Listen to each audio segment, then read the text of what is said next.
Béatrice, tu viens de participer à un projet initié par IDEAT.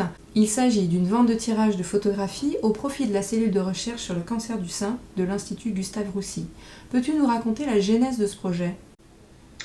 Alors en fait, ce projet, il a été à l'initiative du fondateur d'IDEAT, Laurent Blanc, qui a souhaité aider activement la recherche sur le cancer du sein après la mort de son épouse, il y a 2 ans, d'un cancer du sein. Et c'est vrai qu'il a été particulièrement entouré par l'équipe de l'Institut Gustave Roussy.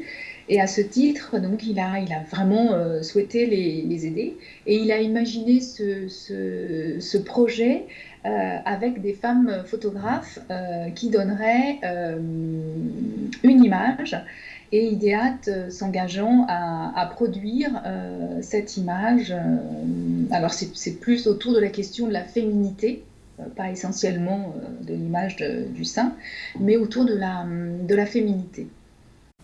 Comment as-tu sélectionné les photographes qui participent à cette vente ? Alors, le projet donc, est parti, donc, comme je te le disais, de Laurent Blanc. On avait une feuille de route avec un certain nombre de femmes photographes sur lequel moi j'avais déjà écrit dans les numéros d'IDEAT. Et il faut savoir qu'à la base, il y avait une quarantaine de noms,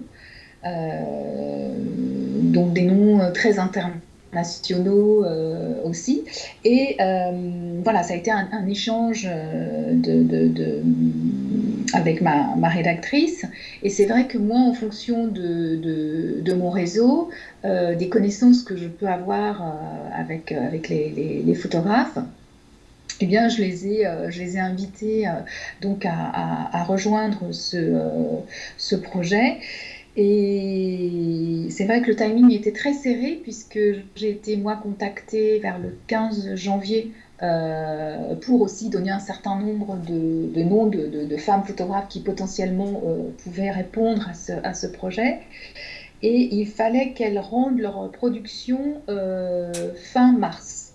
Donc vraiment, on avait un timing extrêmement serré.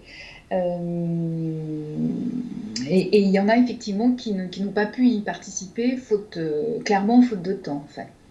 Le projet, par contre, a été vraiment, je dirais, amputé par la suite, puisque, effectivement, nous n'avons pas pu faire l'événement au Musée des Arts Décoration.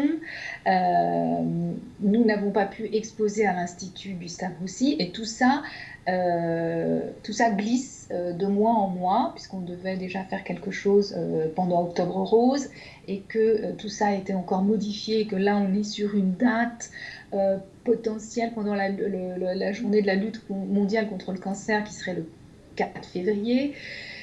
Voilà, alors la production est faite, hein, tout le monde est prêt, mais voilà, on est tous dépendants de la suite, on va dire. Comment ont réagi les photographes lorsque tu leur as dévoilé ce projet caritatif ?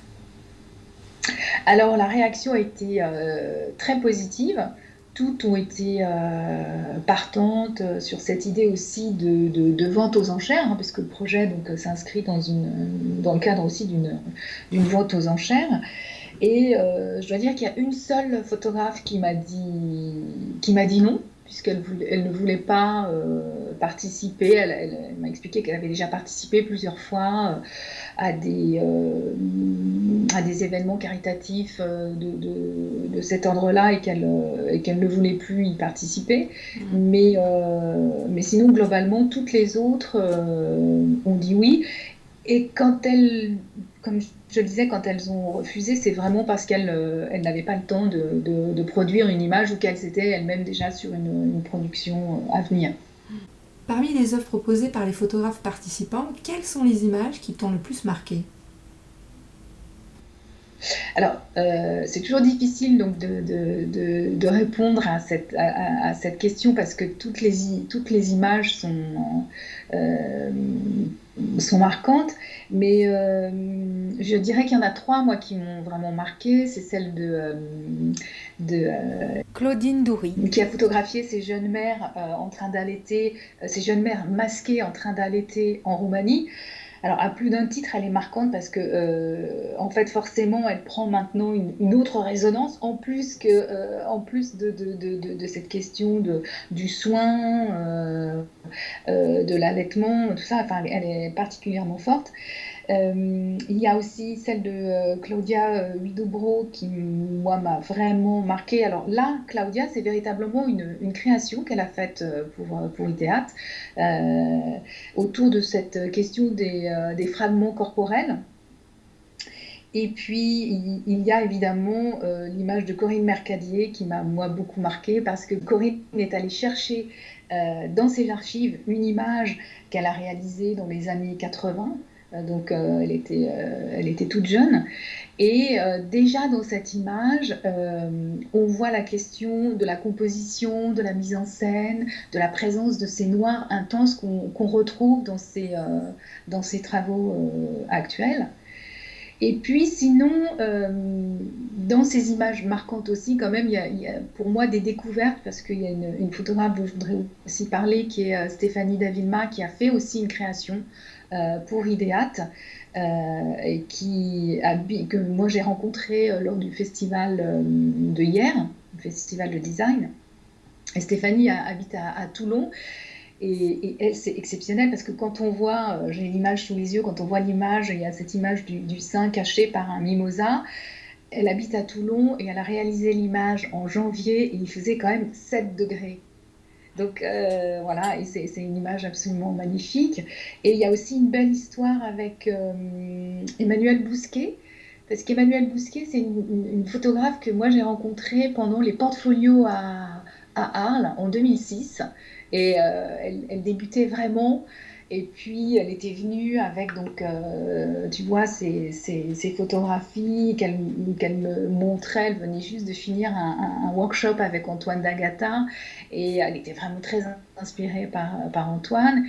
Et maintenant, moi, je vois le chemin qu'elle a parcouru et toute son actualité. Et j'étais très contente de l'inviter et puis qu'elle accepte de nous rejoindre dans cette aventure-là. Et Mm. toi, personnellement, des actualités à venir? Alors, mais moi, je fais partie de tous ces commissaires d'expo qui avaient des projets et dont toutes les dates ont glissé. Sur 2021, voire 2022. Donc c'est vrai que c'est une situation qui est très difficile parce que voilà, on n'a pas de visibilité. Et donc moi, je continue quand même de proposer aux institutions des projets curatoriaux sur lesquels je travaille, mais eux-mêmes aussi font glisser ou reportent leurs expositions. Euh, donc c'est vrai que c'est extrêmement incertain pour tout le monde et je crois il faut quand même être extrêmement solidaire entre nous. Je crois que ça va nous aider et nous donner des ondes positives. On en a vraiment besoin, je crois. Merci beaucoup, Béatrice. Bah, merci à toi, Erika.